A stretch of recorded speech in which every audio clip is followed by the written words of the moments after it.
Boa noite a todos. Meu nome é Heitor, trabalho no DETS e hoje a gente vai começar uma live com o tema Educação Popular e as novas demandas dos cursos pré-vestibulares populares. Dito isso, desejo uma ótima live a todos e passo a palavra para o Maicon, nosso mediador. Obrigado. Boa noite, gente. Como o colega disse, meu nome é Maicon, eu sou estudante de teatro na Universidade Federal do Rio Grande do Sul e coordenador do Núcleo de Língua Portuguesa do curso Pré-Vestibular Popular Liberato, que é uma ação de extensão da universidade e está vinculada ao DETS. Hoje eu vou mediar e é um prazer para mim, fico muito feliz com essa oportunidade, principalmente tendo 3 pessoas maravilhosas como debatedores. Então, o tema desse diálogo é discutir um pouco a educação popular e as novas demandas, principalmente no atual contexto. A gente tem hoje presente Frei Davi, responsável pelo Educa Afro, São Paulo. É um prazer, Frei. Hoje a gente recebe a Noris, responsável pelo Desafio Pré-Vestibular, uma atividade de extensão da UFPEL e professora de museologia. É um prazer também, Noris.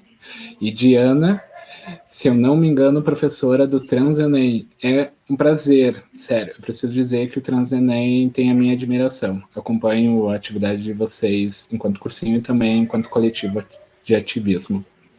Bem, nessa primeira rodada, os convidados eles vão poder falar sobre os temas do diálogo. E o primeiro a falar é o Frei Davi. Bem, para nós é fundamental esse momento especial onde cursinhos comunitários se encontram para refletir a realidade do seu serviço. O foco, portanto, é o servir. E eu gostaria de já começar com um tema bastante quente, que é o Enem, o Exame Nacional de Ensino Médio. Para nós, primeiro, temos uma história muito forte com o Enem. Lá atrás, anos atrás, tentamos negociar com o ministro da Educação para que ele isentasse todos os alunos da rede pública da taxa de inscrição no Enem.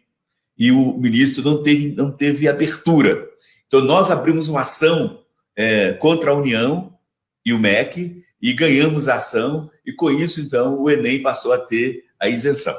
Este ano, esse processo todo aí levou o MEC a até flexibilizar o pedido de isenção. Então, todo aluno comprovadamente pobre que ingressou, mesmo fora do período de pedido de isenção, todo aluno da rede pública que ingressou, o sistema avisou a ele que ele já estava inscrito no Enem.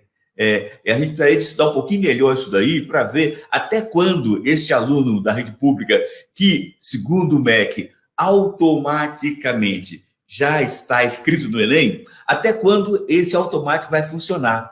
É uma demanda que a gente deverá conversar e lutar para ampliar isso. Bom, segundo ponto, nós estamos acompanhando aí todo esse lenga-lenga do MEC com referência ao Enem. A Educafro defende que este ano de 2020 é um ano totalmente perdido para nós pobres, considerando que o Estado, os governadores de cada Estado e os respectivos secretários de Educação não foram suficientemente honestos e sérios em garantir ao jovem pobre continuação do conteúdo. Então, as escolas particulares todas estão funcionando a todo vapor, online. E as escolas públicas é um abandono total. Então, a nossa tese é a seguinte, que estamos defendendo e queremos que vocês discutam aí nos cursinhos de vocês e vejam se vocês gostariam de somar conosco nessa tese. Nossa tese, ponto 1, que o MEC não realize Enem em 2020. Ponto 2, avaliando o Enem de 2019, 2018 e 2017, nós concluímos que o Enem aprovou, teve pessoas aprovadas com nível de aprovação boa, que daria para ocupar 3 vezes as vagas oferecidas no sistema de educação superior brasileira. Então, diante dessa constatação, estamos propondo ao MEC que, neste ano de 2020, que o MEC use o Enem, que o MEC autorize as universidades a usarem o Enem 2019, 2018, 2017. Por quê? Porque há aí uma demanda reprimida de pessoas querendo entrar na universidade e sem poder. Então, ter um novo Enem, nesse contexto de pandemia, para a gente prejudica os pobres. E quase todos os nossos alunos de cursinhos comunitários, quase todos não, talvez não sei quantos por cento, 60%, 70% deles, já fizeram outros Enems, estão tentando, estão lutando para ingressar. Então, esses alunos estariam contemplados. No entanto, a sugestão da Educafro é que toda a fortuna que o MEC gastaria com o Enem 2020 seja investido em um pacote de internet para jovens pobres e um tablet. E com isso, então, esses jovens pobres podem ou estudar aquilo que sua escola oferece, e as escolas públicas estão perdidinhas no que oferecer, mas, no entanto, existem mais de 30 sites oferecendo aulas de qualidade gratuita de ensino médio no Brasil. Então, se o MEC não gasta o dinheiro do Enem à toa, investe nos pobres, dando um pacote de internet e dando um tablet para cada pobre, a gente vai fazer uma revolução incrível. Porque um outro problema grave do nosso povo pobre é a total ausência dos instrumentos da tecnologia da informação. E aí, 2021, estamos propondo, considerando que o nosso povo vai estudar via tablet que vai receber, caso o MEC acolha essa ideia, o pacote da ideia é essa. 2021, o MEC cria um Enem diferente. Ou seja, o MEC cria, junte todos os bancos de questões que ele já tem dos Enems anteriores, e o MEC, então, faça um Enem online. A prova do Enem seria online, durante o mês de junho inteiro. Cada aluno marca o horário que ele quer. Os vários laboratórios das universidades públicas e particulares seriam um espaço para o aluno agendar. E assim que o aluno dá o comando, o site gera uma prova especial para ele. E, no final do mês, o MEC lança a prova, o resultado único de todos do Enem do meio do ano, e que tivesse um segundo Enem, que em 2021 tivesse o Enem em junho e o outro Enem em dezembro. Enem online. E o Enem online seria um teste para acelerar o ingresso do povo também no mundo da tecnologia. No entanto, sabemos que esse serviço não vai ter o desenrolar que nós desejávamos, que também o MEC ofereça em cada cidade a oportunidade de salas de provas presenciais em papel. Bom, com isso, em 2021, imaginamos que a economia do MEC, com a realização do Enem, vai ser de 80%, e que esse dinheiro também seja investido em internet, pacote de internet e em tablet para jovens pobres. Ou seja, estamos propondo uma revisão do Enem 2020-2021. E aí eu pergunto, como é que vocês estão vendo essa ideia? Obrigado, Frei. Novamente é um prazer lhe ouvir, principalmente no cenário em que se está discutindo quais são os próximos passos da educação e de um exame tão importante quanto o Exame Nacional do Ensino Médio, que é a porta para o ensino superior no país. Agora, a Diana, representando o TransEnem. Oi, boa noite. Eu sou professora de História do TransEnem, né? Meu nome é Diana, como o Heitor falou. E eu acho que, como o TransEnem é um pré-vestibular meio novo, eu trouxe um pouco da história dele, né? Que eu acho que é importante para a gente entender. Porque eu ouço muito, quando eu falo que eu dou aula no TransEnem, essa é sempre uma pergunta assim, por que precisa de um pré-vestibular específico para pessoas trans, ou para pessoas LGBTs, enfim, que é o nosso enfoque, né? E nesse momento de pandemia, eu acho que é mais interessante ainda trazer essa questão, porque as pessoas LGBTs, elas têm uma taxa de evasão escolar muito alta, né? E a construção desse pré-vestibular, ela se dá por causa disso. São pessoas que muitas vezes têm problemas na família e que o ambiente de casa, né, o ambiente do lar é um ambiente tóxico e difícil, né? Então, dentro desse momento que a gente está vivendo de pandemia, onde essas pessoas, onde nós, né, pessoas LGBTs, estamos dentro de casa, está sendo bem difícil, né, para as nossas aulas EAD. A gente tem tido muito pouca adesão, né, dos estudantes e das estudantes, porque a gente vive um momento que é especialmente duro para os LGBTs, assim, né? A gente vive numa sociedade onde muitas vezes as pessoas LGBTs têm que sair, né, para se divertir, para se sentir livres, para se sentir minimamente respeitadas, né? Porque dentro de casa elas não são, e a gente está vivendo num período onde as pessoas precisam ficar dentro de casa. Né? Então a gente não conseguiu nem a gente não teve ainda nem a capacidade assim de reunir todo mundo para discutir propostas tão elaboradas quanto a que o Frei trouxe, porque a gente para a gente, para o movimento LGBT, para as pessoas LGBTs e para o Transenem é um momento muito muito delicado, né? Um momento de pandemia, um momento que o governo Bolsonaro cada vez mais ataca os nossos direitos enquanto pessoas, os nossos direitos enquanto estudantes, os nossos direitos enquanto pessoas que trabalham com educação, especialmente nossos direitos enquanto LGBTs, né?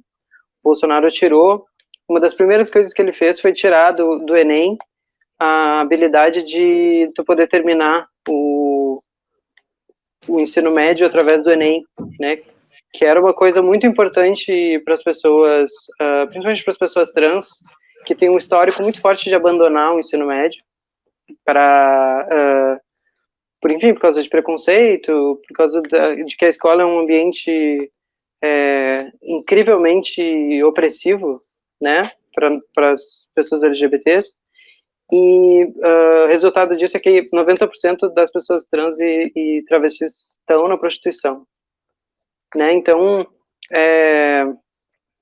para gente que constrói essa ideia de que de uma educação popular, de uma educação que seja referenciada em valores humanos, né, de uma construção coletiva do que é educação, está sendo muito difícil, assim, construir aulas à distância e construir conteúdos que sejam minimamente, que os estudantes consigam minimamente acessar, consigam minimamente, né, estudar, né? Então, pra gente seria muito absurdo a gente ter um Enem esse ano nessa situação. A gente tem uma avaliação de que seria uma coisa absurda, né? E é isso que a gente traz, assim, nesse assunto, né? Do Enem, de que é um ataque, né, aos estudantes do Brasil, a ideia de fazer o Enem na importância que ele tem hoje, que é uma das formas de ingresso na universidade, né, na verdade é ceifar de muitos jovens pobres, e principalmente LGBTs, a possibilidade de entrar na universidade, né? Essas pessoas que já têm a sua saúde mental tão devastada pela sociedade, né? Mais um golpe nas nossas possibilidades. Então, para além disso, eu queria agradecer muito a oportunidade de estar aqui representando o Transenem, né? Acho que a gente precisa dar as mãos nesse momento tão tenebroso que a gente está vivendo, né? Diana, foi um prazer te ouvir. Eu queria, antes de passar para nós, dizer que, como LGBT, entendo bem quando fala sobre o peso que a desigualdade tem, inclusive, para que possamos acessar um ensino superior. Então, parabenizar pela tua atuação e pela do Transenem. E agora, passar para Noris, que, como no início disse, ela representa o desafio pré-vestibular que desde 1994 é uma atividade de extensão da Universidade Federal de Pelotas, e além disso, pelo que soube, é uma maravilhosa professora de museologia pela mesma universidade. Então, Noris, é um prazer. Boa noite a todos. Eu, em primeiro lugar, queria agradecer em nome do desafio, de todos os colaboradores, os educadores do desafio, e colaboradores que estão, durante esse tempo, fazendo e organizando o desafio. É um prazer estar com gente que pensa como a gente, que pensa nessas pessoas que têm tanta dificuldade para poderem entrar numa universidade. O desafio, há quase 27 anos, vem pensando em como fazer isso. Nasceu de uma ação dos alunos da universidade, nasceu independente da universidade, e depois se transforma, como o Michael acabou de falar, em um projeto de extensão. Ele é um projeto estratégico da universidade hoje. A universidade reconhece a suma importância deles, e nós conseguimos atender entre 200 e 300 alunos ano, alunos de periferia da cidade. Pelotas, para quem não conhece, é uma cidade no sul do Brasil. Estamos bastante distantes, mas é uma cidade universitária. E nesse período todo, a gente conseguiu que muitos desses alunos de periferia, que não tinham condições de entrar numa universidade, pudessem ter acesso. Assim. A gente vem trabalhando cada vez mais para que a gente atenda mais as comunidades. Assim, a gente vem tentando ampliar. Hoje nós funcionamos em prédio da universidade, com salas que a universidade fornece, com toda uma estrutura, inclusive com bolsistas. Assim, acho que a gente atingiu uma maturidade bastante grande e um respeito bastante grande na universidade. Então, a gente vem tentando ampliar essas nossas atividades e descentralizar ele da região central da cidade para regiões mais periféricas, com ações mais descentralizadas também. Nós fomos pegos pela pandemia. Em março, a universidade está parada desde o dia 13 de março, nós fomos pegos bem no meio da seleção para novos alunos desse ano.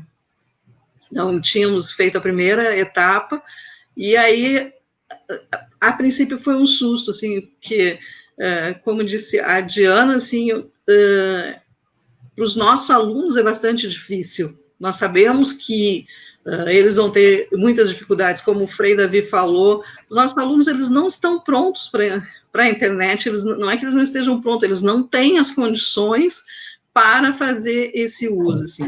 E por quase 2 meses, a gente ficou assim, parados, assustados, a gente não sabia muito bem o que fazer. Em maio, no dia 13 de maio, a gente resolveu voltar de forma online. Então, a gente sabe, hoje, nós sabemos que nós não estamos atendendo alunos da periferia que poderíamos atender presencialmente, porque esses nossos alunos da periferia, nem todos têm condições de ter um celular com internet, ou de estar próximo de um lugar que tem internet grátis para utilizar. Então, são várias coisas que a gente sabe que a gente está pecando. Optamos, assim, nós temos um compromisso de estar junto com as pessoas o máximo que a gente pode. Então, voltamos de forma online, a gente está testando ainda como é que a gente pode usar. A gente iniciou numa plataforma da universidade, aí achamos que não estava bom, que a gente não estava... tinha problema de conexão, de cair conexão, essas questões das internets das universidades, que muitas vezes acontece com todos. Então, a gente trocou para o Facebook, as nossas aulas são online todos os dias, mas a gente sentiu que as pessoas que estavam participando tinham vergonha de fazer perguntas e tal, então a gente está pensando em reformular.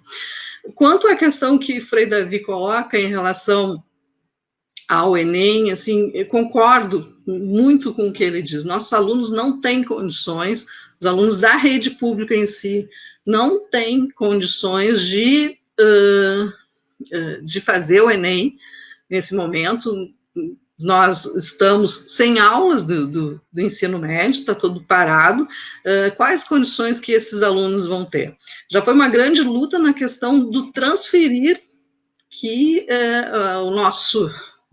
aquele que se diz ministro da Educação não queria transferir o Enem, permanecendo com início de novembro, que era uma coisa totalmente infundada. Eu acredito que a gente tem que continuar na luta para que esse Enem não seja esse ano, porque não vai ter condições. O nosso reitor da Universidade Federal de Pelotas, todo mundo conhece, o professor Pedro Alau, que é epidemiologista, está na televisão divulgando a pesquisa que a universidade tem feito, e ele tem repetido constantemente que não é momento das escolas voltarem. Se não é momento agora, em junho, talvez junho, em setembro, quando que vai acabar o ano escolar? Vai acabar lá no ano que vem. Esses alunos vão estar super prejudicados das escolas públicas. E nós vamos ter a dificuldade que a gente tinha no período que era vestibular, em que só entrava quem tinha condições. No período em que não tinham cotas nas universidades, só quem conseguia pagar um bom curso pré-universitário que poderia entrar. Nós, dos cursos pré-universitários populares, como desafio, e os de vocês, também vão ser prejudicados os nossos alunos. Nós temos a certeza absoluta que a gente vai ter muita dificuldade. Metade dos nossos alunos que frequentavam até o final das aulas conseguiam entrar na universidade, às vezes mais da metade deles. Nós temos, nesses anos, todos os alunos entrando no direito, em cursos de ponta. Mas agora a gente sabe que eles não têm internet. Apesar das nossas aulas estarem ocorrendo, não é aquele que está lá na periferia, na beira do canal São Gonçalo, que é um dos principais canais daqui de Pelotas, e que tem uma comunidade periférica de muito baixa renda, que vão conseguir entrar na universidade. A gente tem certeza disso. Nós estamos cumprindo a nossa missão de continuar com as nossas aulas, mas sabemos que não é o mesmo público que nós tínhamos presencialmente. Vamos atender aqueles que têm internet em casa, ou que têm um celular que consiga baixar as aulas, alguma coisa assim. Mas é aqueles que não têm. Isso é um problema bastante sério e bastante grave. Infelizmente, a gente está num momento que o governo não quer saber desses pobres. Então, isso é bastante sério, bastante preocupante. Acho que a gente pode falar mais, acho que está terminando nesse meu tempo eu só queria apresentar o que a gente está fazendo por agora. Bom. Bem, muito obrigado, Noris. Acho que eu preciso, antes de passar o Frei, comentar isso. Como eu disse no início, eu sou coordenador no Núcleo de Língua Portuguesa e professor de português, então sei bem como é a sensação que nos invade quando não conseguimos avançar mais, ajudar nossos alunos, principalmente num cenário em que a gente percebe que há pouca estrutura a nosso favor e há muita estrutura contra, né? A pandemia revelou uma imensa indiferença do sistema de educação com uma quantidade imensa de alunos que não tem nem internet em casa. Bem, seguindo o bloco, eu gostaria de retornar ao Frei Davi e lhe fazer uma pergunta. Embora o senhor tenha iniciado relatando um pouco sobre a ação para, enfim, transformar o Enem para deixar ele mais acessível e até humanizado, principalmente nesse cenário, eu queria que o senhor comentasse um pouco sobre como é a relação Enem e um pré-vestibular popular em dias comuns, em um cenário mais pacífico, vamos dizer assim, sem um contexto tão de pandemia. Porque sabemos qual é a missão de um curso pré-vestibular popular, qual é a missão da educação popular, que é a transformação social. E qual é o peso do Enem para o cumprimento dessa missão? Como é essa relação? A relação é muito injusta. Mesmo em período normal, a relação do Enem com o jovem pobre é uma relação muito injusta e até beirando a desonestidade. A Educafro defende uma reforma radical do processo do ingresso na universidade. A Educafro defende uma metodologia onde todo aluno que termina o ensino médio tenha acesso direto, sem vestibular, ao curso que ele quiser na universidade que tiver vaga para ele. Tá? Defendemos que os 2 primeiros anos na universidade sejam um curso que faz um processo mais amplo do que é servir a nação, servir a sociedade através de uma faculdade. Ter tudo que é normal em aulas para dar início à universidade, só que a escolha dele pelo curso deve ser após todos eles estarem na mesma sala de aula, com o mesmo conteúdo, prestando as mesmas provas, aí sim, 2 anos depois do ciclo básico universitário, aí sim, cada um escolha o seu curso, competindo de igual para igual com o outro. Nós entendemos que o Brasil precisa dar esse passo, porque o volume de jovens pobres que, terminando o ensino médio, o sistema colocou na cabeça dele que ele está prontinho para ser mão de obra barata, que ele não precisa procurar faculdade. Esta é a lógica que funciona no sistema brasileiro, de norte a sul do Brasil. A escola pública está prestando um grande desserviço aos pobres. E até eu falo isso com uma certa dor no coração, porque 90% ou 99% dos professores da rede pública são pessoas do nosso povo, são gente nossa, são pessoas razoavelmente pobres. Então, era para essas pessoas terem mais compromisso com o ingresso do pobre nas universidades públicas. Por exemplo, tivemos visitando 2 escolas particulares aqui em São Paulo com a seguinte questão: como é que a escola trata a universidade pública diante do aluno? E aí chamou-nos a atenção que nos corredores da escola estava lotado de cartazes anunciando os vestibulares das universidades federais.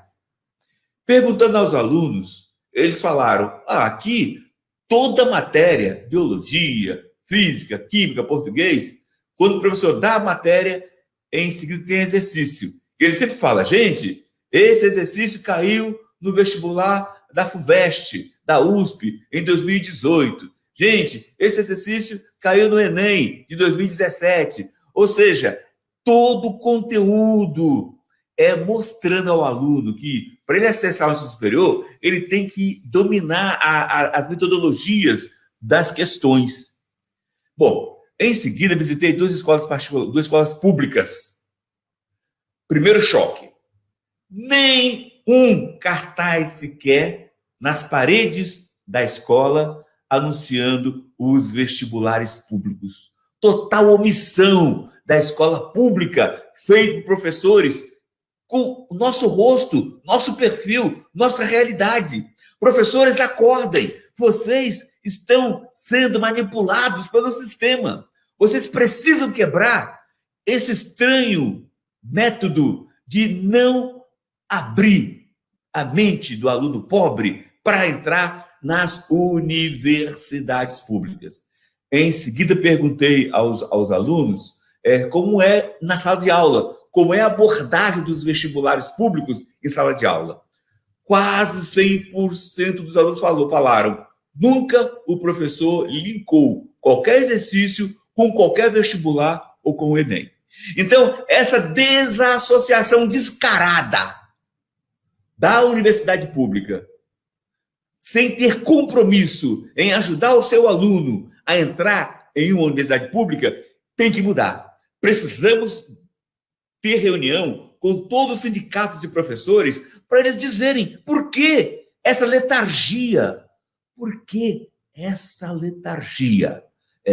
Portanto, a gente tem essa visão, a relação do aluno com essa realidade passa por aí, e nós, liderança dos cursinhos, precisamos ser mais proativos e brigar um pouco mais para que mude essa realidade. Portanto,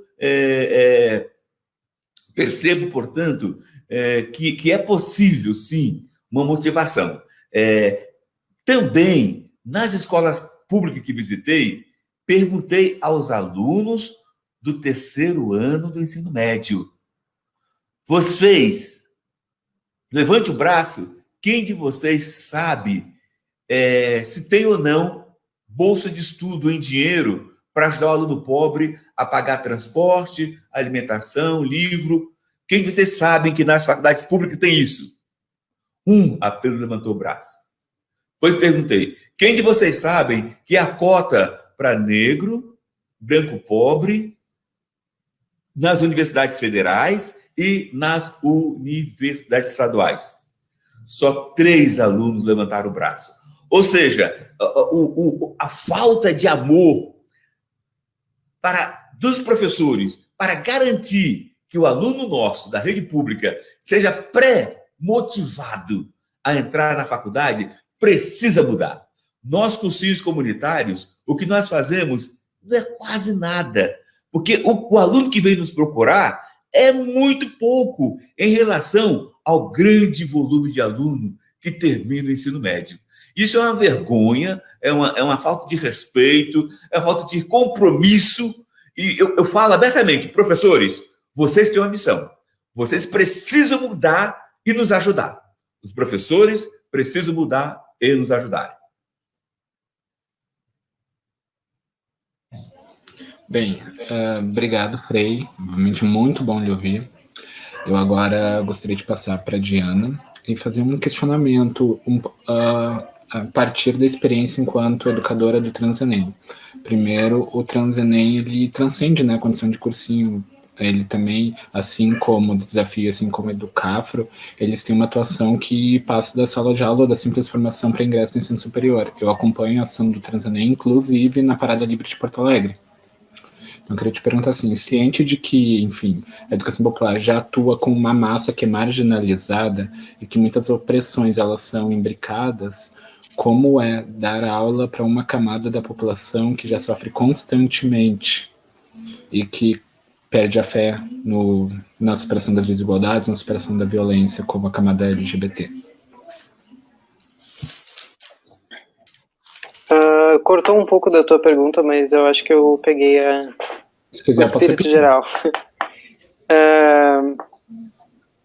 Acho que a ideia em última si parte seria te perguntar sobre, ciente de que a educação popular ela já atua sobre uma massa marginalizada, né, uma parcela da população que não acessa o ensino superior. Como é lecionar, ser educadora para uma parte da população que ainda assim sofre com outras opressões, com outras formas de desigualdade e com uma constante violência? Olha, concordando com o Frei, é complicado, assim, hoje a gente é vinculado ao Núcleo de Estudos e Pesquisas em Gênero e Sexualidade do IFE, né, em tempo, a gente não teve nem aonde dar aula, né, acho que, como eu tinha falado no início, é um questionamento que sempre aparece para mim, assim, por que tem que ter esse pré-vestibular focado nesse grupo, por que esse grupo específico que tem que ter privilégios, né, acho que isso é uma narrativa recorrente, assim, na sociedade, né, que as pessoas LGBTs procuram privilégios, né, e aí a gente vive num país com números alarmantes, né, primeiro, a própria universidade para as pessoas pobres, né, que é hoje 13% dos jovens do Brasil estão na universidade, só 13%.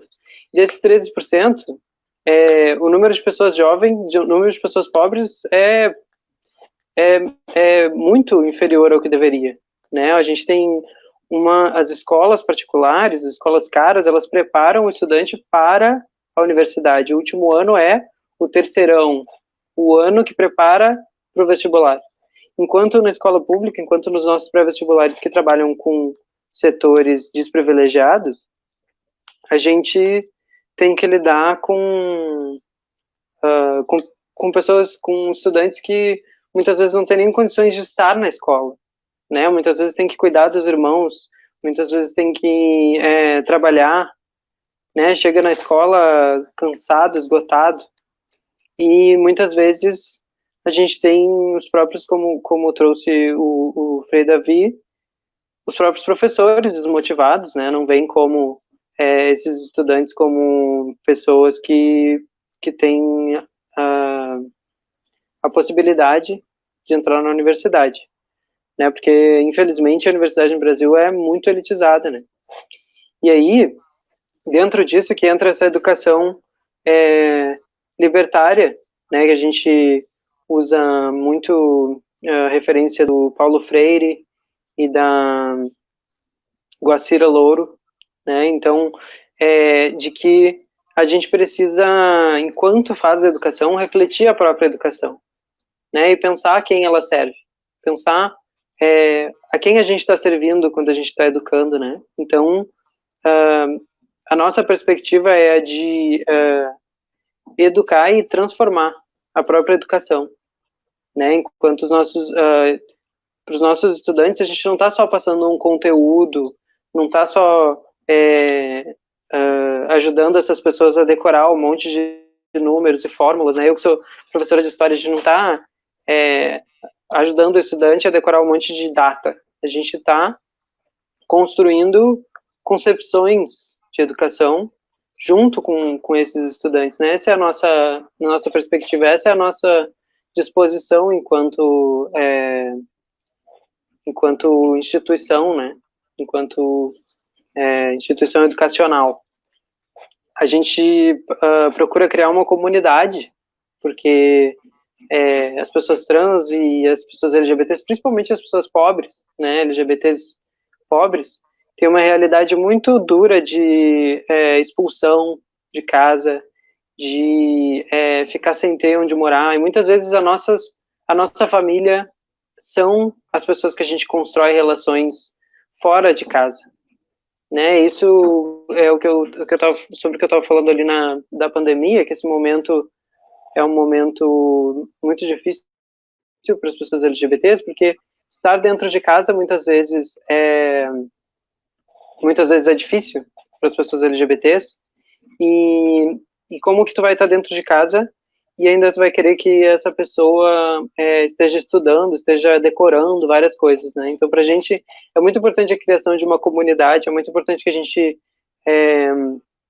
se torne referências uns para os outros dentro do nosso coletivo, enquanto relações de luta, relações afetivas, relações de quase familiares, assim, né, onde a gente se coloca à disposição uns dos outros para construir uma outra sociedade, né? Essa é a nossa perspectiva, assim, do ponto de vista tanto educacional, né, quanto de luta por uma sociedade mais justa, né, que eu acho que, além de ajudar a contribuir que os estudantes passem no vestibular, é uma perspectiva, é um objetivo do Transenem.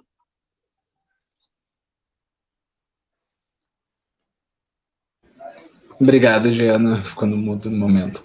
Mas, assim, obrigado mesmo. Como eu disse, eu sou um longo admirador do Transenem e desejo que a luta siga. Assim, são muito importantes para Porto Alegre, como todos os cursinhos que compõem, enfim, para o cenário nacional, são uma razão de orgulho. Agora me dirijo a Nórias, novamente, queridíssima. Primeiro, queria citar o Nieb Unicinos, que está acompanhando essa live. E falando um pouco sobre Pelotas, saudar a Universidade Federal de Pelotas, que vem capitaneando uma pesquisa incrível sobre a Covid-19, especialmente o reitor, que vem sendo um sustento dessa pesquisa, principalmente num cenário não muito fácil, né? Queria te perguntar sobre como está sendo o isolamento. Você podia explicitar melhor como o isolamento tem refletido na ação do desafio? Como é que está sendo a dinâmica dos professores? E com os alunos, é claro.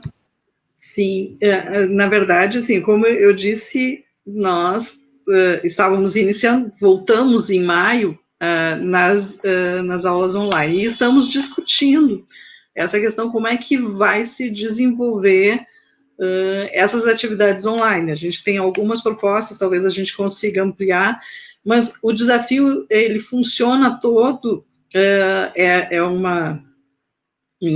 é uma organização em que é horizontal, não é vertical, então todas as nossas decisões são muito discutidas em reunião com os nossos educadores. Nós temos, varia um pouco o número de semestre para semestre, mas a gente tem em torno de 70 pessoas, alunos de graduação e pós-graduação da universidade que trabalham conosco. Então, a gente vem adaptando da melhor forma. A gente está tentando, estamos fazendo pesquisa com as pessoas que, tanto com os educadores quanto com as pessoas que estão assistindo às lives, porque a gente tem funcionado agora com lives, depois que são diárias, funcionam de segunda a sexta-feira, dividida entre as diferentes áreas do conhecimento. Nós optamos pelo horário a partir das 18 horas, porque muitos dos nossos alunos são trabalhadores. Assim, ouvindo o Frei e a Diana, nós temos uma coisa que é melhor para nós, porque somos uma cidade de porte médio. Então, é mais fácil da gente divulgar e das pessoas poderem participar numa cidade de porte médio do que numa cidade como São Paulo ou Porto Alegre, que são muito grandes. Então, muitos dos nossos alunos, eles são trabalhadores, então a gente já coloca todas as lives funcionando a partir das 6 da tarde, e ficam gravadas essas lives, tanto no canal do YouTube do Desafio, quanto no próprio Facebook, que é o que a gente tem utilizado. E a gente pensou no Facebook por ser uma plataforma mais leve e que não precisa de tanta internet, nem uma internet tão potente para que eles possam acessar essas informações. Mas isso tudo, assim, tudo muito novo para nós. O isolamento é novo para todos nós, assim, até para fazer reunião. Nós não temos dinheiro para pagar uma plataforma que nos possibilite falar com todos os educadores. Então, a gente tem que ir falando por partes. Nós temos os coordenadores de área, então, a coordenação geral do projeto se reúne com os coordenadores de área, depois os coordenadores de área se reúnem com seus educadores. Então, até para a nossa dinâmica, que é de encontro com as pessoas e de discussão das nossas atividades, não tem sido fácil. Não é fácil para ninguém e é muito complicado. Eu entendo que para nós, até nós que fazemos parte do Desafio Educadores e Coordenação, tem sido para nós muito bom, porque é uma forma da gente ver que estamos, de alguma forma, ajudando as pessoas a passar esse período tão difícil para a gente, que a gente falava antes de iniciar, que a gente já falou antes, que é um momento que ninguém esperava passar por ele, de todas essas dificuldades de estar longe das pessoas e também da luta, porque a gente precisaria estar nessas brigas todas, nessas lutas todas que temos que ter, que o Frei David colocou tão bem, que precisamos estar defendendo os nossos direitos na educação e dos nossos alunos, a gente tinha que estar na rua para poder fazer uma luta mais ampla e mais colocada. Infelizmente, a gente não pode estar, porque estamos em período de isolamento. E nos dificulta também, porque toda a nossa divulgação, até por ser uma cidade menor, a gente consegue ir nas escolas. Uma coisa que o Frei David estava falando, a gente tem, por hábito do desafio, divulgar nas escolas o projeto. Então, próximo do final do ano, a gente vai de escola em escola pública e divulga as atividades para o pessoal do ensino médio, que vai abrir as inscrições no próximo ano, que eles podem participar. Então, a gente tem esse hábito. Nesse período do isolamento, a gente tem uma série de dificuldades. A gente estava iniciando uma atividade que era de descentralizar e fazer em escolas.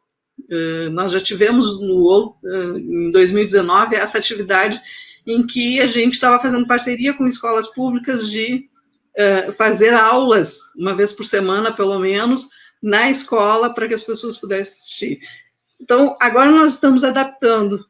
Dizer que vai funcionar, não posso dizer, porque nós estamos experimentando. Nós mesmos estamos, mesmo que a gente tenha todo o apoio de uma universidade, e a Universidade de Pelotas tem muito orgulho de falar isso, é uma das universidades que primeiro entrou na questão das cotas, que ampliou cada vez mais.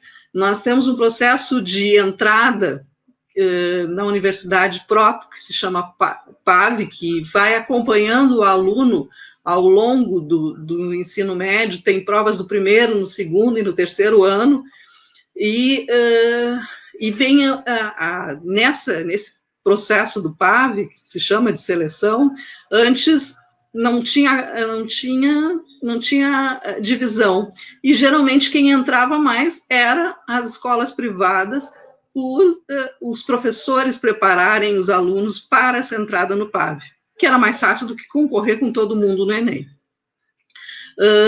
Nesses últimos anos, a gestão da universidade, com o professor Pedro Alau, vem aumentando, até chegar o momento de que seja quase todo o PAV seja para escolas públicas. Já estamos com 70% do PAV entrada para escolas públicas. Então, são os alunos que entram, são de escolas públicas.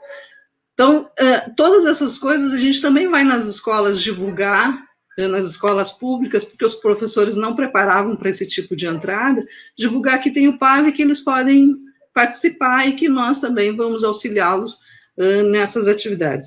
Então, é tudo muito no início agora para nós. A gente ainda não tem um levantamento de quanto que a gente está conseguindo atingir dos nossos alunos de outros anos, ou de pessoas que estavam inscritas para cursarem esse ano. Então, o que a gente está fazendo são lives que funcionam todos os dias, e nós disponibilizamos essas lives tanto no YouTube quanto no Facebook, que ficam gravadas, porque a gente sabe que os nossos alunos trabalhadores não têm como assistir no mesmo dia, às vezes. Então, eles vão estudar no final de semana ou no horário que podem. Eu não sei, acredito que eu tenha te respondido, Michael. Perfeito, perfeito. Muito obrigado, Noris. A partir desse tema do isolamento, e que, de certa forma, acaba levando a discutir a educação à distância, que, enfim, vem sendo um tema recorrente, eu queria passar a bola para o Frei Davi, para nos trazer a experiência do Educafro, para tentar nos contar um pouco sobre essa relação entre educação popular e ensino à distância, enquanto uma discussão constante, né, já que a EAD vem ganhando corpo nos últimos anos, né, e agora a inevitabilidade de usar a EAD, só que com uma camada da população que, como já foi dito várias vezes aqui, desprovida de estrutura. Alguns alunos sequer têm a internet, né? Então, se puder trazer essa experiência para que a gente possa entender.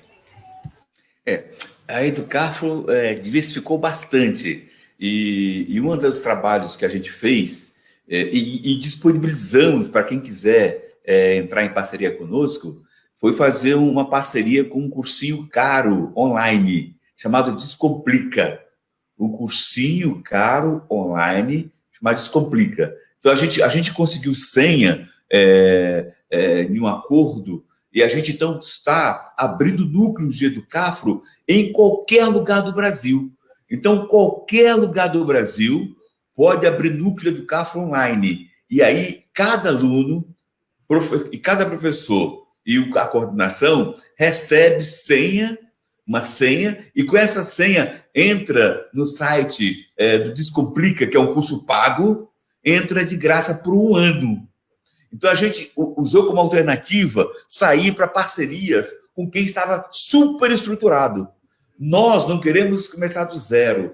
A gente entendeu que nosso trabalho era unicamente presencial. Com a pandemia, a gente pensou, não vamos perder tempo em querer produzir trabalhos online. Alguns núcleos quiseram, até porque não queriam perder a afetividade entre aluno e professor.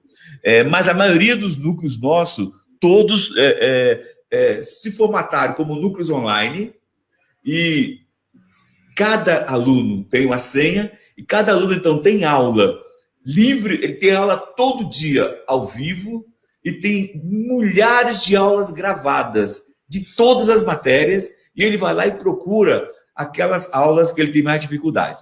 Bem como cada núcleo, através de outros aplicativos, faz aulas complementares, tira dúvida e gera toda a afetividade da relação do aluno com o professor do núcleo. Agora, achei curioso, quero partilhar com vocês, que alguns núcleos viram nesse pré-vestibular online uma competição para matar a vida do professor voluntário do núcleo comunitário. Então, isso me chamou muita atenção, porque essa história de que a tecnologia vem nos matar, vem nos tirar nosso espaço, é uma história que precisa ser melhor discutida por todos nós. Não tem jeito, queiramos ou não, a tecnologia está vindo aí a todo vapor. Está vindo aí a todo vapor. Inclusive, qualquer um de vocês que está ouvindo aí agora, que queira abrir um núcleo Educafro online, eu vou dar o seguinte zap. Eu peço que alguém, então, anote aí o zap, bote aí, bote aí na tela. O zap é 11 9 61 73 68 69. Com esse zap, você pode fazer contato com a equipe Educafro e ter assessoria para abrir núcleo online em qualquer lugar do Brasil. Abrir núcleo Educafro online. A segunda coisa, se você não gosta de usar o WhatsApp, pode usar o seguinte e-mail: núcleos@educafro.org.br. Vou repetir: núcleos, no plural, né? núcleos@educafro.org.br. E aqui, quero partilhar com vocês um outro dado. Nós queremos que os nossos alunos de cursinhos comunitários consigam enfrentar essa fera. Queremos que os nossos alunos de cursinhos comunitários consigam enfrentar essa fera chamada tecnologia da informação. A tecnologia da informação vai mudar radicalmente toda a maneira de viver da sociedade brasileira e do mundo e mundial. No entanto, nós, afro-brasileiros, somos 55,8% do Brasil. Repetindo, nós, afro-brasileiros, somos 55,8% do Brasil.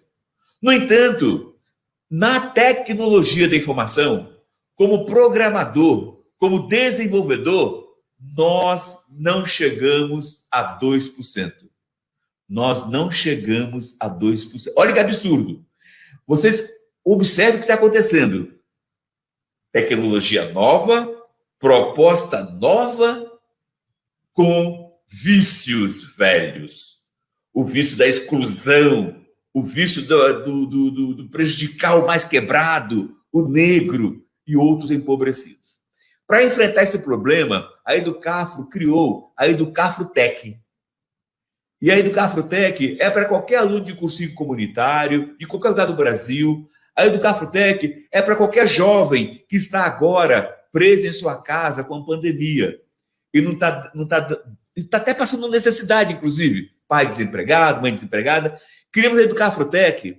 E a Educafro Tech, ela é composta por pequenos cursos de tecnologia, de princípios, cursos bem basicões, cursos de princípios da tecnologia da informação. E esses cursos demoram de 6 a 10 horinhas só. E quem faz um curso deste e tira nota de 5 para cima, quem faz um curso desse da Educafro Tech e tira nota de 5 para cima, ele recebe uma cesta básica ao ser aprovado, recebe kit livro, recebe kit material de higiene, recebe máscaras e, portanto, e aquele que, vamos dizer, o cara está no Amazonas, está no Rio Grande do Sul e faz o curso online Educafro Tech. Não tem como pegar a cesta básica na Educafro. Então, a gente transforma essa cesta básica em dinheiro e deposita na conta dele. E, para nossa surpresa, ainda hoje, uma empresa aqui de São Paulo, poderosa, falou: Frei Davi, quero contratar 10 alunos da Educafro Tech esta semana ainda, que domine apenas 2 programas, HTML e CSS. E todos os nossos alunos já tiveram essa aula. e todos tiraram, a grande parte tirou nota acima de 5. Então, a gente vai ter, já na semana que vem, se Deus quiser, 10 alunos contratados, ganhando de salário limpo, ganhando mensalmente de salário limpo, R$ 2.300 por mês, e mais 8 benefícios: dentário, passagem, refeição, benefício creche. São 8 benefícios que vai pular o salário dele lá para uns 5 mil por mês. E mais um detalhe: durante o primeiro ano de trabalho, a metade do tempo por dia ele vai estudar na empresa para avançar no seu conhecimento, e a outra metade vai trabalhar. Ou seja, as empresas estão investindo na formação do nosso povo negro, do nosso povo pobre. Então, se vocês têm jovens aí que queiram vencer, aquele telefone, aquele e-mail que eu passei, também você pode usar para fazer contato. Ou, se você preferir, se for uma pessoa mais articulada, é só jogar no Google www.educafro.org.br. Você vai encontrar lá todas as orientações e como se inscrever.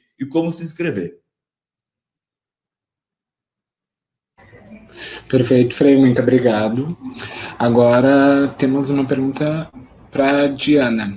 Diana, a pergunta foi feita pela nossa audiência. Vou pegar um certinho aqui. Se não me engano, Cláudia Porcelles, deixa eu conferir. Cláudia Porcelles. Bem, ela pede que a gente possa explicar 2 conceitos. Primeiro, o conceito de educação popular enquanto um serviço gratuito. E o outro seria educação popular mais ligada à perspectiva freiriana. Então, é contigo.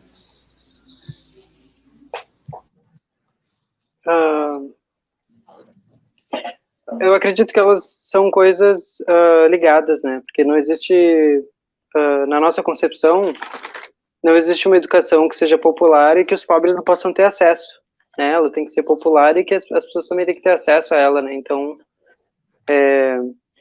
mas para ela ser popular, do ponto de vista que a gente constrói, não só com Paulo Freire, mas também com outros autores, a ideia é que ela tem que questionar a estrutura da educação que a gente tem hoje, né? Que prepara onde a educação pública, como meus colegas colocaram bem, tem problemas, é defasada e não visa, ou seja, não visa a uma qualificação que vai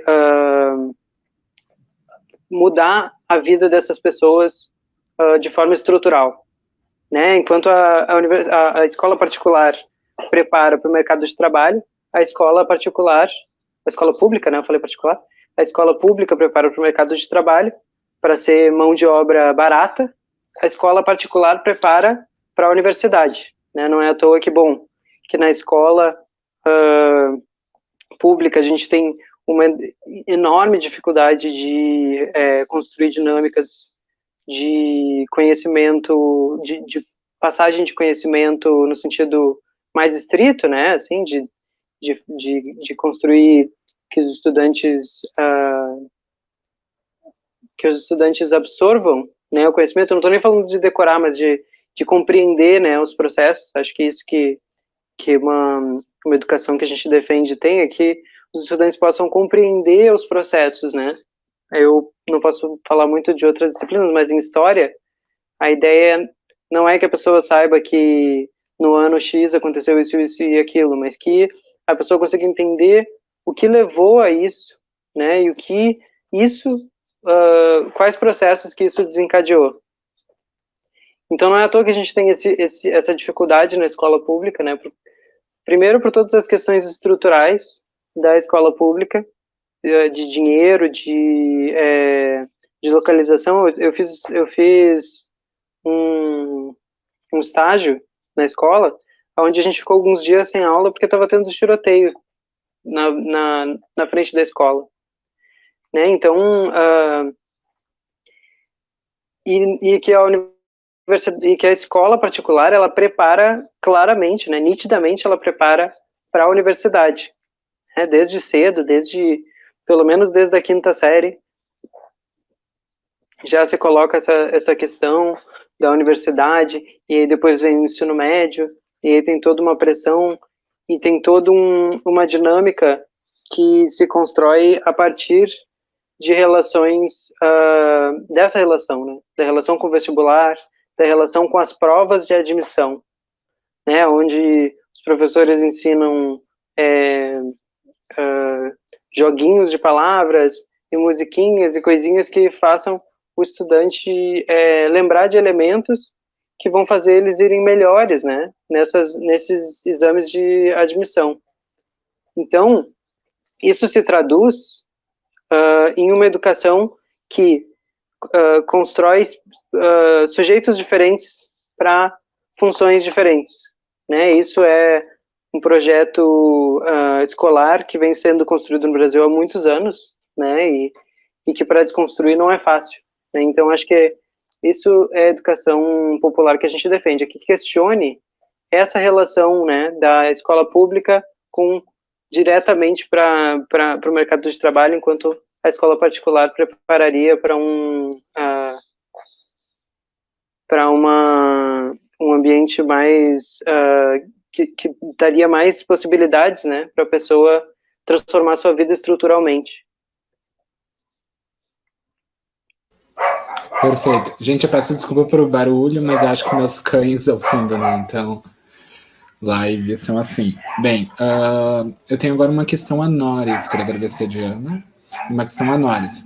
O Ítalo Vilar, ele perguntou, primeiro ele relatou que já te ouviu em alguns momentos, e ele faz um questionamento, né? Sabendo o que já foi dito aqui anteriormente, que nem todos os alunos de um curso pré-vestibular popular têm acesso à internet, ou seja, esse é um fator de desigualdade constante, temos que lidar com ele. Como podemos construir um espaço de educação popular sem que a gente acabe se tornando um curso que segrega os educandos entre aqueles que possuem essa estrutura em casa, seja através da rede Wi-Fi ou talvez um plano móvel, seja aqueles que não possuem, sequer têm os equipamentos, imagina a rede, né? Então, fica contigo agora a resposta. Bem, eu acho que isso é uma questão bem importante e que a gente tem se questionado muito, assim, como que nós sabemos da desigualdade que existe no país, nós sabemos que apenas 40% da população brasileira consegue ter acesso à internet nas suas casas, que existe uma falácia, e hoje eu vinha escutando rádio e uma pesquisa que existe, que o número de computadores existentes no país é praticamente cada 4 habitantes, 3 têm computador. Só que isso é o número de computadores que a gente sabe que não é o número de pessoas que possuem, porque tem pessoas que têm muito mais do que um, e aqueles 40% que a gente imagina, que nas pesquisas tem, que possuem internet, são muito desses 60% que não têm acesso à internet, também não têm acesso a computadores. Assistir aula em celular não é a melhor coisa que se possa fazer, é bastante difícil, é muito complicado. Com isso, a gente também se questiona, não tem uma resposta para isso. Na verdade, nós estamos sendo excludentes, mas nós não estamos sendo excludentes porque nós queremos ser. Nós queremos cada vez ser mais inclusivos, mas o momento nos força a usar as redes sociais, ou ficar parados, ou usar as redes sociais para aqueles que tenham condições possam ter acesso ao trabalho que a gente faz. Então não tem uma resposta. Eu sei que nós estamos sendo excludentes. Nós não queremos esse modelo para as nossas atividades. Mesmo o Frei falando, a gente tem que se acostumar com isso, mas se acostumar não, mas começar a trabalhar com a internet, e é exatamente isso, nós temos que estar lá, mas nós sabemos que ainda o país não tem condições de ter um ensino à distância para os alunos, principalmente da periferia, todos eles. Não existe essa condição para eles poderem acompanharem as aulas e a produzirem. Então, neste momento a gente está sendo, mas a gente não quer ser dessa forma, pelo menos enquanto a comunidade em que a gente atenda não tem as condições de nos acessar dessa forma. Acho que isso é um período em que nós vamos ter que passar, mas vamos ter vacina, a gente vai sair dessa, algumas mudanças vão ter que acontecer, mas o que nós queremos é ter as nossas aulas presencial, não só no centro da cidade, mas também em outras partes, e o pessoal de Rio Grande da FURG, tem um projeto bem interessante, que ele é descentralizado, então é bastante importante isso, essa é a nossa meta, descentralizar as nossas atividades para cada vez atender esse público que não tem acesso a uma internet. No interior, pior ainda, as pessoas têm mais dificuldade, a desigualdade é maior ainda, então o nível de salários e de condições financeiras vai diminuindo no interior também, né? Então tem mais dificuldade de receber. Eu queria complementar a questão que a Diana estava falando, eu acho que a Cláudia perguntou para a Diana, eu acho que o importante, e aí fechando com a questão da inclusão, é quando nós trabalhamos com essa ideia de educação popular do Paulo Freire, é a questão dos nossos alunos se entender como cidadãos. Infelizmente, eles são taxados de uma tal forma de que são mão de obra que eles não se entendem com seus direitos e não conseguem discutir a própria realidade que eles vivem. Então, nós, no Desafio, a gente trabalha fortemente em todas as áreas, em todos, essa questão da cidadania, de entender o que está acontecendo no seu entorno, por que tem essa diferenciação social tão grande, e que eles têm, sim, condições, como o Frei disse, nós temos que colocar essa população no lugar que é dela, temos que discutir isso, e isso que está o popular. O gratuito, como a Diana disse, está ligado, porque exatamente a gente trabalha com uma comunidade que não tem como pagar, nós trabalhamos com eles, organizamos essa visão com eles, e principalmente essa ideia de que eles podem entrar na universidade. A universidade é o lugar deles, é o lugar dessa comunidade que tem que estar lá dentro. Então, essa luta a gente vem conversando muito. E isso vem tão arraigado dos alunos da escola pública, que, como disse o Frei, falha nisso, de que tem que decorar, não tem que discutir, não tem que criticar, que nós temos uma disciplina chamada Atualidades, uma das disciplinas, e a gente teve muita dificuldade, ela foi criada há uns 2 anos, a gente teve muita dificuldade são chamadas pessoas de vários lugares, ou os nossos próprios alunos debatem temas que estão acontecendo no momento. E a gente teve muita dificuldade, Frei, de que eles aceitassem discutir temas que eles achavam que não ia cair no Enem. Mas eram temas que, sim, que estão aí, que estão na nossa sociedade, que é a questão do meio ambiente, o aborto, foram vários temas. Muita dificuldade deles pedirem que não precisava desse horário, era um horário na semana, não precisava esse horário na semana, e nós ficamos ali, e aí, no segundo momento, a gente abriu para eles colocarem temas, e apareceu os temas que nós estávamos propondo também, eram coisas que estavam ali colocadas, mas até eles entenderem que eles têm direito a entender a essa sociedade, e a se posicionar nela é um trabalho longo. Este ano passado, a gente convidou os nossos alunos para ir para as passeatas pela defesa da universidade pública. Assim.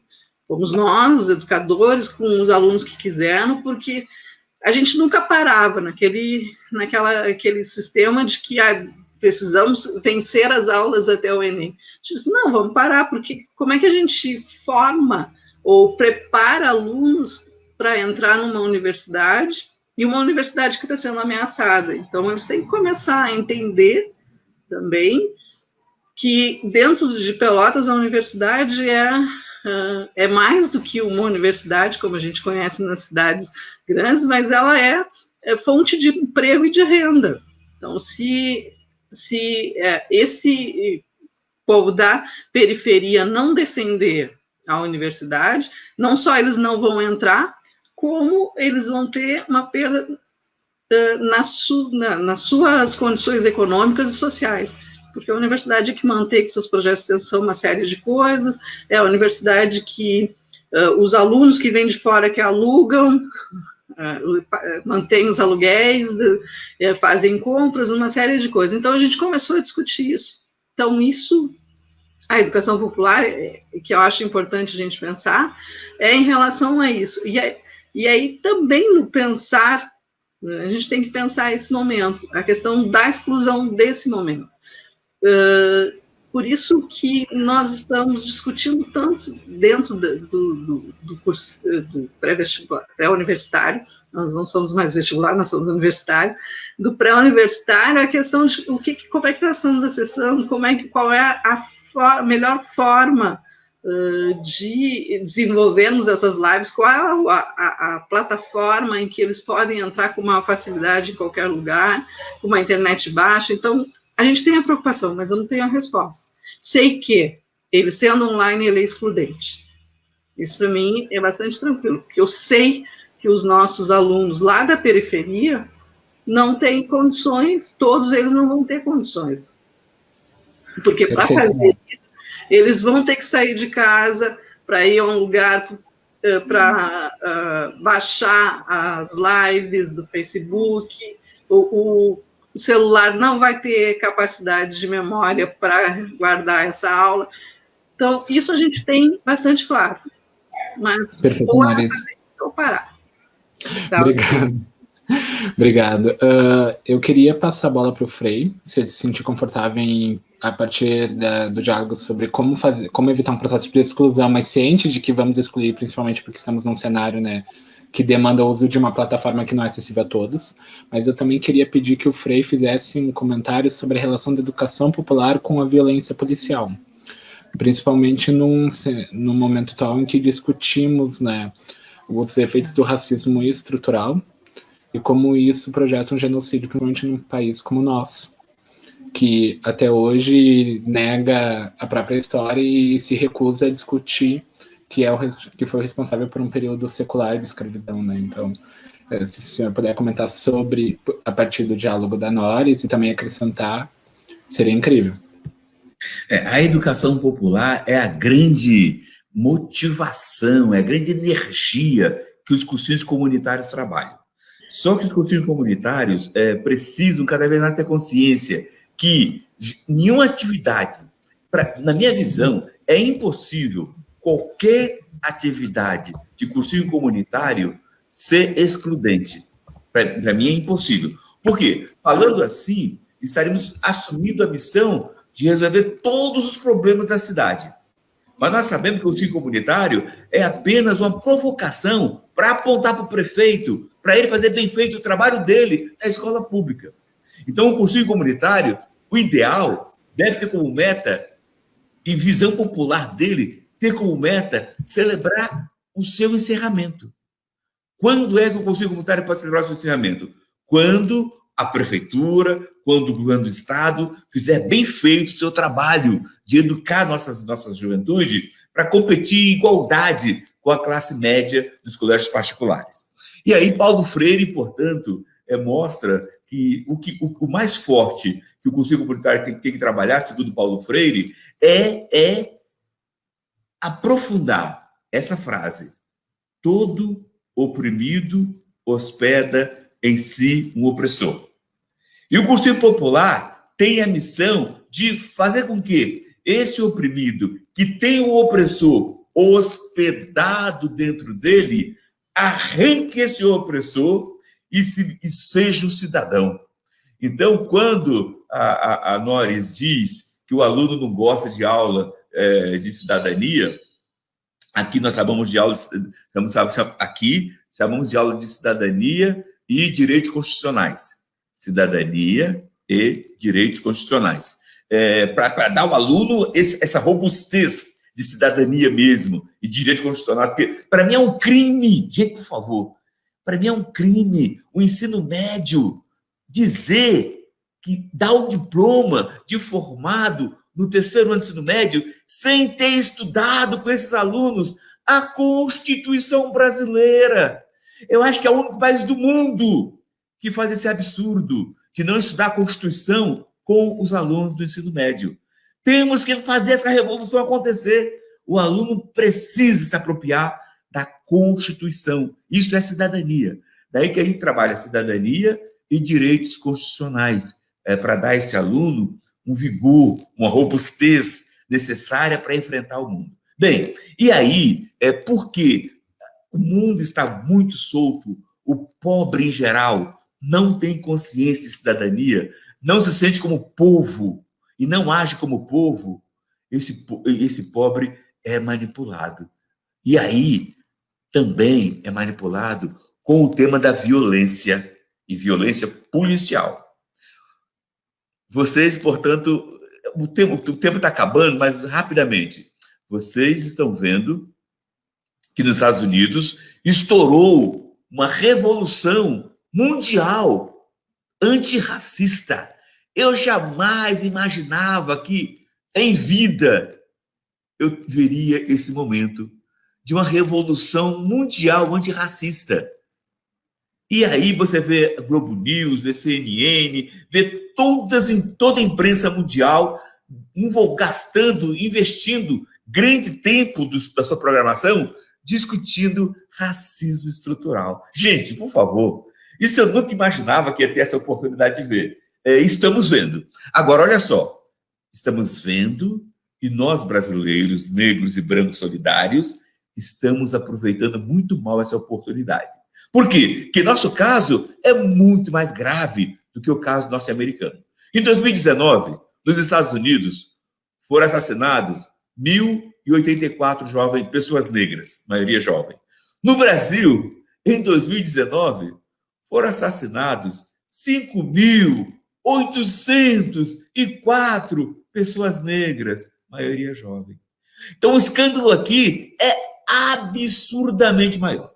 Agora, olhando o racismo mundialmente falando, a gente gosta de falar o seguinte, vamos pegar só os Estados Unidos, que está na moda. Vocês lembram que, alguns anos atrás, nos Estados Unidos, o jovem Dylan Roof invadiu uma igreja negra, frequentada por pessoas negras, e metralhou, atirou à vontade. Matou 9 pessoas, feriu várias outras. A polícia é chamada. E a polícia vem, atenção, A primeira coisa, esse jovem Dylan é branco, é loiro. A primeira coisa que a polícia faz é colocar nesse jovem branco um protetor antibala.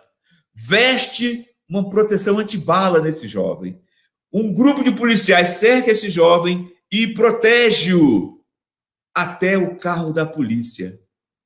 Em seguida, esse jovem, preso em flagrante, vai ficar preso e vai seguir o trâmite democrático e normal de responder na justiça por esse crime, que é o normal para todo cidadão de democracias. Agora, olha só, Estados Unidos, que diz que é democracia, tratou assim o cara que assassinou 9 e feriu dezenas. Agora, no caso do nosso irmão Jorge, que, desempregado, usou uma nota falsa de $20, a polícia trata daquele jeito. Veja só vocês que o que é racismo é isto. Quando a polícia branca trata de maneira extremamente e violentamente desigual o jovem negro.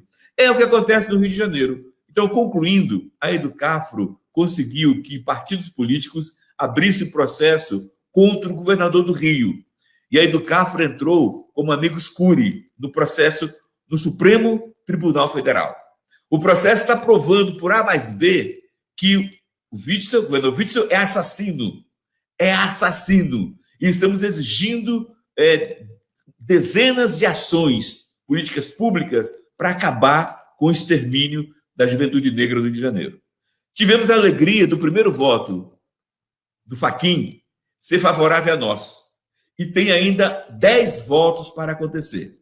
Por que parou? Porque o ministro Alexandre de Moraes pediu vistas, o que nos desagradou demais e até nos deu um susto, porque o ministro Alexandre de Moraes foi secretário de Segurança Pública em São Paulo.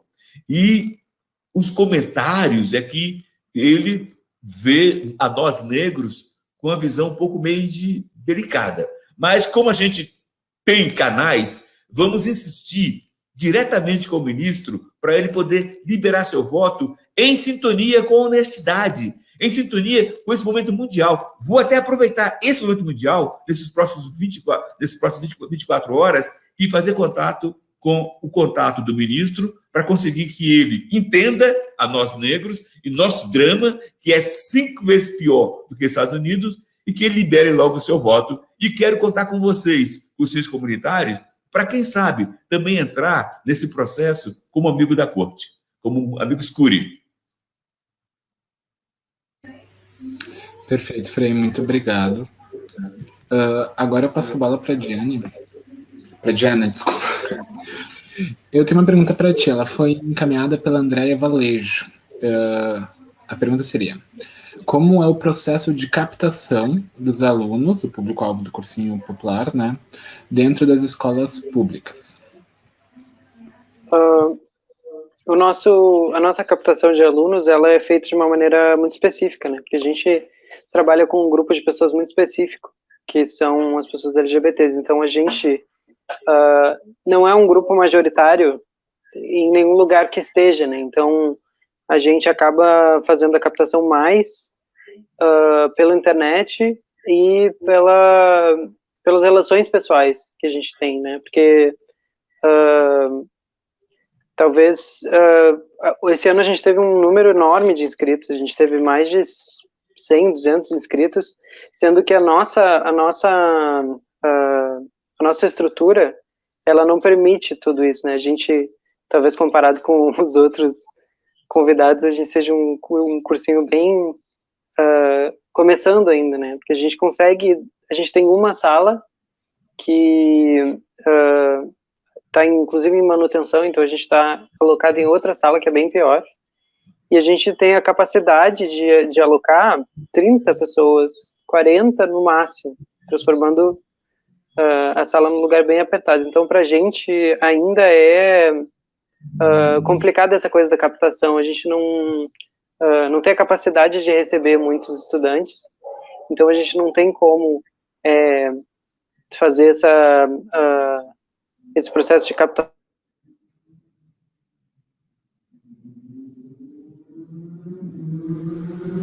tão fortemente e acabar porque a gente não tem estrutura para conseguir abarcar todas essas pessoas. Acho que esse é um grande problema nosso, assim, né, do nosso pré-vestibular. A gente tem um grupo bem grande de pessoas motivadas e com muita disposição, né, os nossos professores, a gente tem pedagogos, a gente tem pessoas de várias áreas, assistentes sociais, a gente tem psicólogas, e a gente tem um time muito bom de pessoas, muito dispostas, mas a gente tem uma dificuldade enorme com estrutura, né? A gente ficou um pouco, acho que por volta de um ano, talvez um pouco mais, procurando um local para ter aula, até a gente encontrar esse espaço que a gente tá tendo aula hoje, né? Que a gente é vinculado a esse projeto de pesquisa no IFE, mas até lá a gente teve bastante dificuldade. Até hoje a gente tem que fazer várias atividades de captação de dinheiro para coisas básicas, para ajudar um ou outro estudante que precisa de ajuda para passagem ou para, enfim, né? Acho que isso transforma a nossa experiência em uma experiência bem difícil, né? A gente, acho que apesar da gente trazer essa perspectiva muito forte de uma educação que questiona, de uma educação, né, que ajude esses estudantes a compreenderem que são cidadãos e que têm direito, né, à universidade, que tem direito a tudo que qualquer outro cidadão tem, a gente tem a dificuldade da competição, né? A gente tem um processo que todo ano acontece no Transenem, que agora a gente está anual, mas antes era semestral, e todo semestre acontecia de uma evasão muito grande do começo para o fim do semestre. Então, se começava com uma turma grande e se terminava com uma turma pequena, porque essas pessoas elas iam desistindo no meio do semestre, e eu acredito que seja porque se coloca nessa perspectiva da seleção para a universidade uma competição, né? E aí, nessa competição, quem está aqui desse lado, do lado das pessoas pobres, do lado dos grupos de pessoas oprimidas, a gente tem que correr atrás, né, do estudo, correr atrás, e aí eu acho que entra muito do que todo mundo aqui está falando, né, da questão da live, da questão de todo esse processo ser um processo desigual, porque o processo de educação já é um processo desigual, onde as pessoas que são da nossa classe social, que são dos nossos grupos sociais, precisam correr atrás, enquanto um grupo social privilegiado tenha a coisa dada na mão, né? Então, tem aula de manhã, de tarde, de noite, e às vezes não tem nem vontade de ir, mas vai porque, enfim, os pais estão pagando. E a gente tem a experiência de pessoas que tem que passar, às vezes, a noite se prostituindo para poder pagar suas contas, e ainda esperamos que essa pessoa venha ter aulas, né? O que é um processo absurdo, desgastante, exaustivo, não tem explicação, né? Muitas pessoas que têm uma vida que é ao contrário, né, do normal, né, que dorme de dia para trabalhar à noite. Então, esse processo de captação é bem complicado, assim, pra gente, né, que a gente tá sempre na disputa dessa dicotomia entre o possível e o que a gente gostaria, né, pra gente é um limite bem delimitado, bem complicado. Perfeito, obrigada, Diana. Antes de passar para Noris, eu queria falar um pouco sobre a fala do Frei Davi. Ao iniciar ali falar sobre paradoxo, eu me lembrei muito eu sou filho de um curso pré-vestibular também, ingressei na Universidade Federal do Rio Grande do Sul através do Resgate Popular, um curso que ocorre na Faculdade de Jornalismo, se não me engano. E o Frei Davi citou uma frase que eu também ouvi, que é a condição de paradoxo dos cursinhos, né?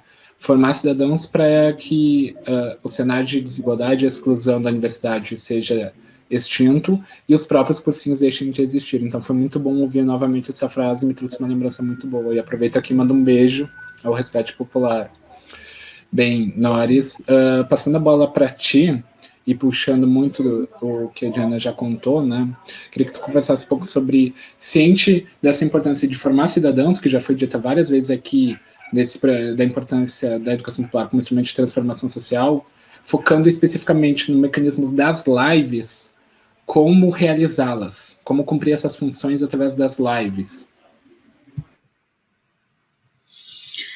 Bem, eu queria dizer para a Diana assim, que é extremamente importante a experiência deles e nós temos 27 anos, Diana, de trabalho. Então, nós não iniciamos com a estrutura da universidade que hoje nós temos, iniciamos numa sala pequena também, há muito tempo atrás, e no que o Frei falou, assim, na questão de nos mantermos firmes e não desistir.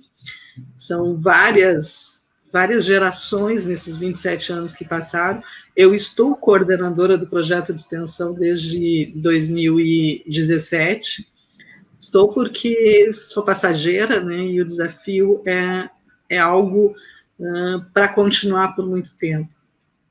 Acredito sim na frase que o Frei Davi falou, que nós temos que lutar para que a gente não tenha que existir mais, que, na verdade, a gente tenha os espaços para que todos entrem sem nós estarmos aqui brigando por essa questão da inclusão na universidade. universidade tem que ser inclusiva, a universidade pública tem que ser de qualidade, tem que ser inclusiva para todos. Na questão das lives, eu não sei ainda te dizer, Michael, eu acho que é um teste ainda o que a gente está fazendo. A gente está procurando fazer da melhor forma possível e tentando cada vez mais aumentar o número de pessoas, e pessoas realmente aquelas que necessitam do desafio das aulas dos pré-universitários populares. Nós estamos nessa busca de como realizar isso da melhor forma possível.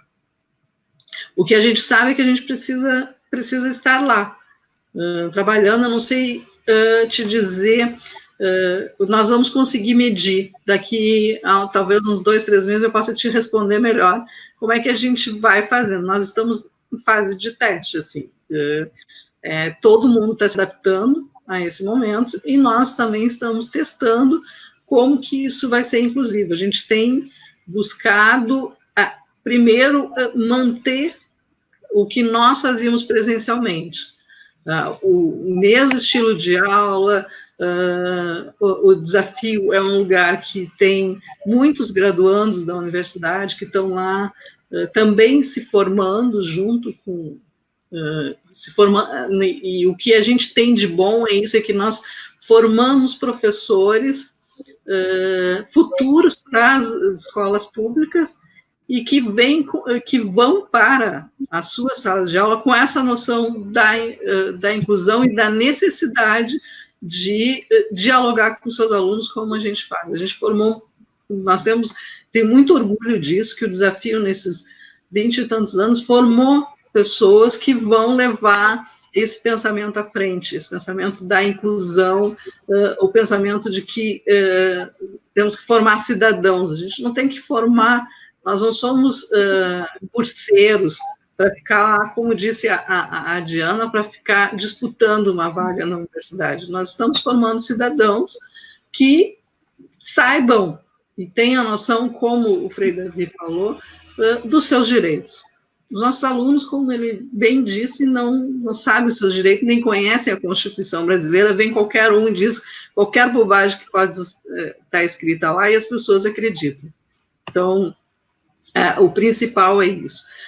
Agora, como a gente as lives vão poder ser mais inclusivas, nós estamos testando, é o que eu posso te dizer. Não sei como a gente vai poder trabalhar com isso. A necessidade é que nós estejamos interagindo com os nossos alunos, quanto mais, melhor. De preferência, juntos, porque a educação popular tem que ser entendida um pouco com um abraço, com carinho, com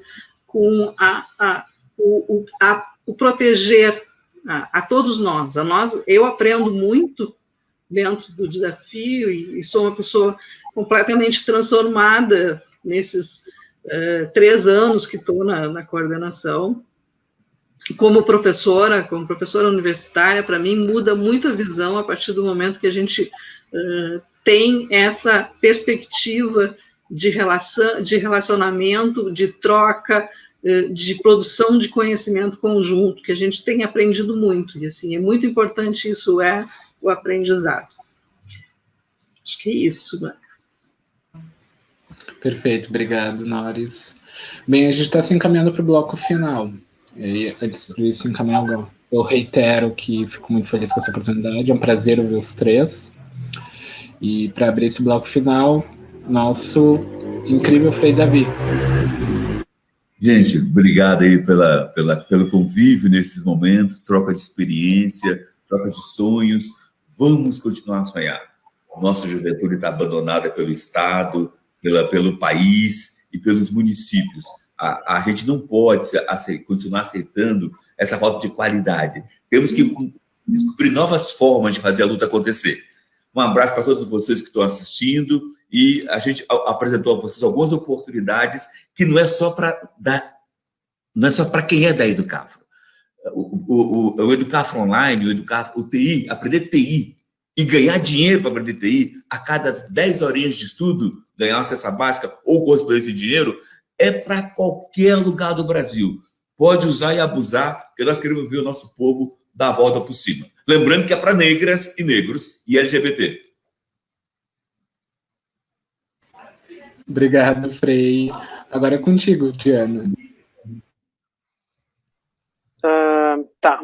Então, assim, acho que só para finalizar, eu quero parabenizar todo mundo, né, pelo trabalho. Eu acho que é muito importante. Essas iniciativas que a gente está tendo são importantes porque muda a vida das pessoas, mas também muda as estruturas da sociedade, né?